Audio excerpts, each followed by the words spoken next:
Imagine this moment. It is the year 1995 in Havana, Cuba.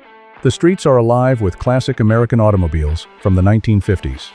Old Chevrolets, Fords, and Buicks cruise through the city, still running even though the island has been cut off from spare parts for almost 4 decades. Fuel is painfully expensive. A single tank of gasoline costs more than most Cubans earn in an entire month. The United States embargo has severely limited the island's fuel supply.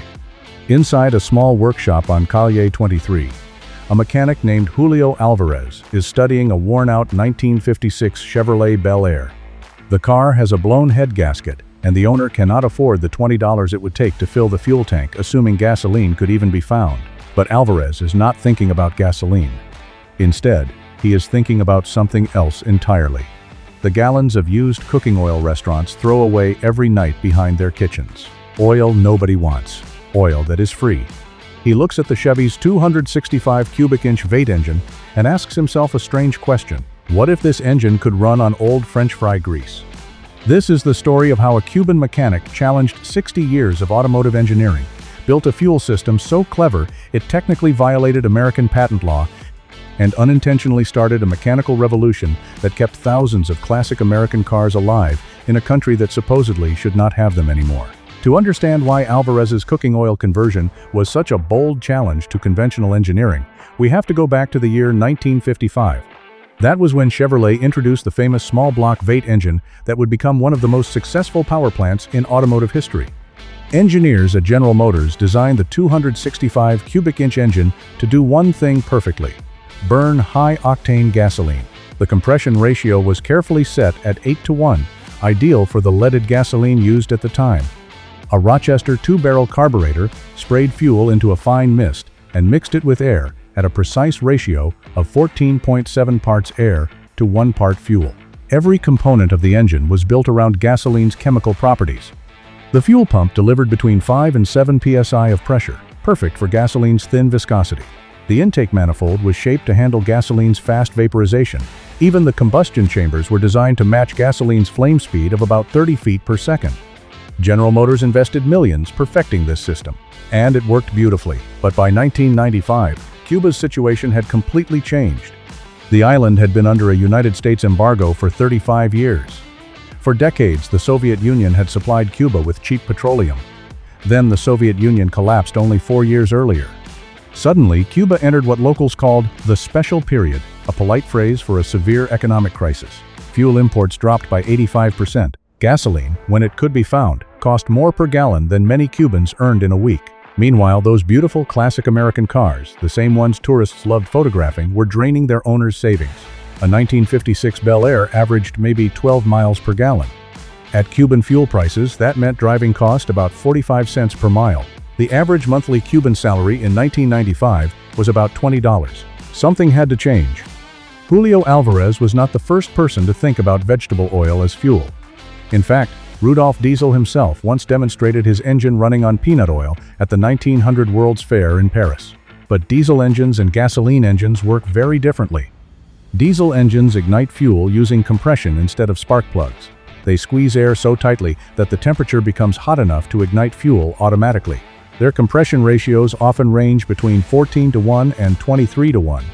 That extreme pressure allows them to burn thick fuels like vegetable oil. Gasoline engines are another story entirely. They depend on spark plugs to ignite a delicate mixture of fuel and air. They run lower compression ratios and require fuel that vaporizes easily and burns quickly. Vegetable oil does not behave that way. When cold, it is thick like honey. It resists vaporization and ignites at about 600 degrees Fahrenheit. Gasoline ignites near -45 degrees. That difference creates serious problems.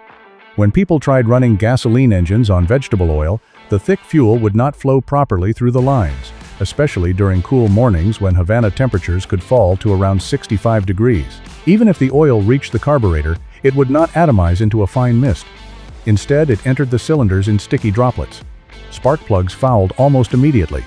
Carbon deposits built up inside the engine. Sometimes the engine even continued running after the ignition was switched off, because hot carbon ignited leftover oil. It was a mechanical disaster. Most engineers would have dismissed the idea completely. But Alvarez understood something those engineers did not.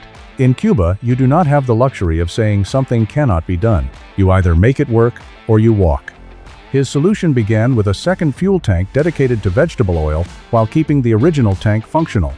The engine started on diesel fuel, which was easier to obtain and flowed better at lower temperatures. Once the engine warmed up, the system switched to vegetable oil. Next came heating. Alvarez wrapped copper tubing around the exhaust manifold, turning it into a heat exchanger. As exhaust gases heated the tubing, the vegetable oil warmed to roughly 180 degrees Fahrenheit before reaching the engine. At that temperature, the oil became dramatically thinner, almost as fluid as diesel fuel. After starting the engine on diesel, drivers waited about 5 minutes until the system heated up.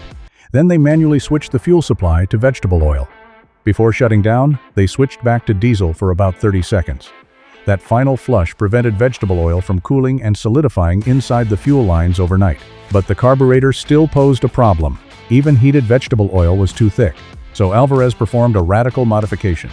He replaced the carburetor system entirely and converted the engine to mechanical fuel injection. Using parts salvaged from an old Soviet tractor and a Mercedes diesel injection pump, he created a hybrid system capable of delivering thicker fuel directly into the engine. The injectors required their own modifications. Vegetable oil burns more slowly than gasoline. Alvarez drilled new injector openings to create a narrower spray pattern that allowed more time for the oil to mix with air before ignition. Then came filtration. Used cooking oil from restaurants contained food scraps, water, and debris. Alvarez built a 3-stage filtering system. The first stage used layered cloth filters to catch large particles. The second stage used a modified truck oil filter to trap smaller contaminants. The final stage was the most impressive. A centrifuge salvaged from medical equipment that spun the oil at roughly 3,000 revolutions per minute. This process removed water and particles down to extremely tiny sizes. The result was fuel cleaner than many commercial petroleum fuels. The results were remarkable. The Bel Air could now run almost entirely on discarded cooking oil. Driving costs dropped from 45 cents per mile on gasoline to roughly 5 cents per mile using vegetable oil. Performance remained strong. The engine originally produced about 162 horsepower on gasoline. Running vegetable oil, it still produced around 145 horsepower. Torque actually increased slightly, thanks to the longer burn time of vegetable oil. The engine also ran smoother and quieter. Even emissions improved dramatically. Vegetable oil combustion released far fewer pollutants. Instead of harsh exhaust fumes, the car smelled faintly like a restaurant kitchen. After 200,000 miles running on vegetable oil, Alvarez dismantled the engine to inspect it.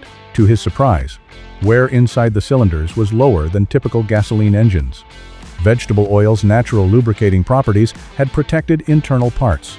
Word about the invention spread quickly throughout Havana. Within months, other mechanics began converting vehicles as well. The modifications cost around $200 in parts, which was expensive for most Cubans but paid for itself within a few months of driving. By the late 1990s, thousands of classic American cars across Cuba were running on restaurant waste oil.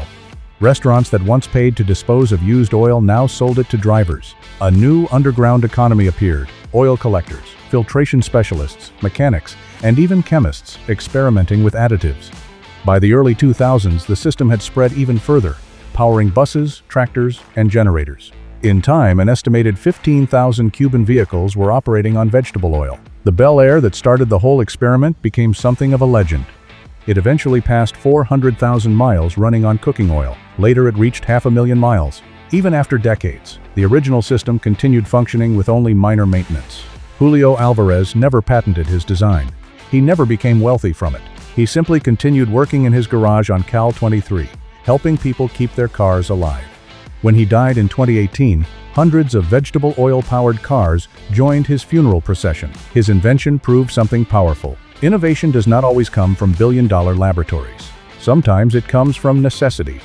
Sometimes it comes from a mechanic staring at a broken engine and wondering if French fry grease might be the solution.